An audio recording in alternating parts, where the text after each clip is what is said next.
आखिर क्यों ली सोनम रघुवंशी ने अपने ही पति की जान। सोनम रघुवंशी के पति राजा रघुवंशी की जान लेने के पीछे क्या थी साजिश, इस बात का भी अब एक बड़ा खुलासा हुआ है। सोनम रघुवंशी जो पिछले 17 दिनों से लापता थी, मेघालय पुलिस लगातार ढूंढने की कोशिश कर रही थी। वहीं सोनम रघुवंशी गाजीपुर के एक ढाबे पर मिलती है, जहां से उसे अरेस्ट किया जाता है। सूत्रों की माने तो सोनम ने खुद अपने परिवार वालों को ये जानकारी दी कि वो गाजीपुर के एक ढाबे पर है, जिसके बाद परिवार वाले ने ये जानकारी इंदौर पुलिस को दी। इंदौर पुलिस ने उत्तर प्रदेश पुलिस को तुरंत संपर्क किया और सोनम को गाजीपुर के ढाबे से गिरफ्तार किया गया। अब मेघालय पुलिस का कहना है कि सोनम ने खुद आत्मसमर्पण किया है और ये बात कबूली है कि इस पूरी साजिश में उसका ही हाथ था। लेकिन आखिर साजिश क्यों रची गई, इसको लेकर सूत्रों की माने तो सोनम का किसी दूसरे के साथ अफेयर था, जिसकी वजह से सोनम ने राजा रघुवंशी की जान ले ली।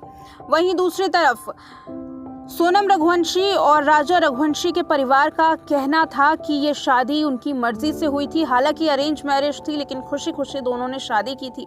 लेकिन अब अफेयर का एंगल निकलकर सामने आ रहा है। सोनम रघुवंशी किसी दूसरे शख्स को पसंद करती थी, जिसके बाद शख्स के साथ मिलकर सोनम ने किलर हायर किए और अपने ही पति की जान ले ली। ये रिपोर्ट सामने आ रही है, जो वाकई हैरान कर देने वाली है। आपको बता दें, ये रिपोर्ट हमने आपको दिखाई थी, जिसमें दावे किए गए थे कि सोनम रघुवंशी इस पूरे साजिश का हिस्सा हो सकती है।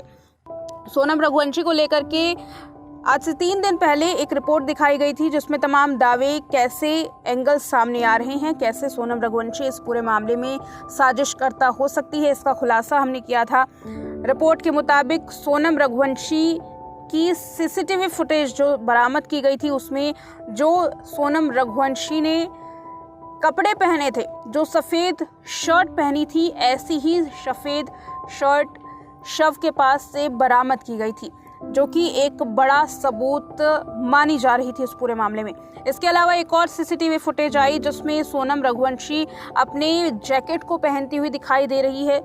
वो जैकेट लाल और नीले रंग का था और ऐसी ही जैकेट शव के पास से बरामद की गई, जिस पर खून के धब्बे लगे हुए थे। सोनम के दोनों ही कपड़े शव के पास से बरामद किए गए थे और अब सोनम रघुवंशी का आत्मसमर्पण ये बता रहा है कि ये पूरा जो मामला है ये छोटा नजर नहीं आ रहा, बल्कि साजिश कई दिनों पहले ही रची गई थी और फिर सोनम रघुवंशी ने अपने दोस्तों के साथ मिलकर, या यूं कहें जिस शख्स को वो पसंद करती थी उसके साथ मिलकर इस पूरे साजिश को अंजाम दिया। हालांकि इस पर पुलिस का आधिकारिक बयान आना बाकी है। देखना ये होगा कि क्या अफेयर का एंगल जो रिपोर्ट सामने आ रही है, इसी एंगल पर पुलिस अपना बयान देती है, और अगर अफेयर था तो किसके साथ था, कितने लोग इसमें मिले हुए थे इस पूरी वारदात में, ये भी एक बड़ा सवाल है। फिलहाल पुलिस की माने तो इस पूरे वारदात में 4 लोग मिले हुए थे। ये 4 लोग कौन कौन हैं, इसको लेकर के भी लगातार सवाल खड़े हो रहे हैं। बता दें, इन 4 में से एक सोनम रघुवंशी थी।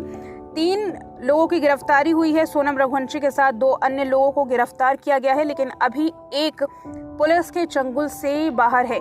उसकी भी गिरफ्तारी लगातार पुलिस करने की कोशिश कर रही है, पता लगाने की कोशिश कर रही है कि चौथा आरोपी आखिर कहां फरार है। सोनम का बयान आना बाकी है। फिलहाल पुलिस सोनम रघुवंशी से पूछताछ कर रही है।